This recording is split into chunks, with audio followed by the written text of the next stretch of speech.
Mtazamaji, tarehe 7 Aprili mwaka 2025, nikitumai buheri wa afya popote pale ulipo. Weekend imekuendea shwari na sasa uko katika pilka za kutafuta riziki, leo ikiwa ni mwanzo wa siku ya kazi katika wiki hii. Lakini tunasema asante kwa kufanya muda pia kuweza kutazama Sema na Citizen. Kama ilivyo ada, tunakuwa na taarifa chungu zima maeneo tofauti tukiangazia matukio hapa na pale, na pia vile vile katika Sema na Citizen tuko na sehemu ya ukumbi, sehemu ya mgaragazano au mazungumzo. Leo katika ukumbi tukiwa tunazungumzia baada ya kukamilika kwa safari na ziara ya Rais William Ruto katika eneo la Mlimani.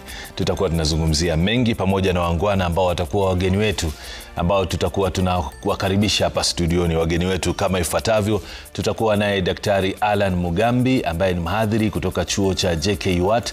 Tutakuwa naye mbunge wa Kiambaa John Kawanjiku. Tutakuwa naye Dr. Peter Mbai ambaye wakati mmoja alikuwa mkurugenzi katika idara ambayo ilikuwa inazungumzia masuala ya utekelezaji wa miradi za serikali, na vile vile pia tutakuwa naye Bwana Irungu Nyakera aliyekuwa mwenyekiti katika bodi ya wasimamizi wa KICC, lakini akapigwa kalamu kutokana na hisia na taarifa ambazo tulizipata kwamba hakuweza kuandamana na Rais William Ruto katika eneo la Mlimani. Yote hayo tutakuwa tunazungumzia baadaye, lakini kwa sasa tuangazie taarifa tunazozipa kipaumbele.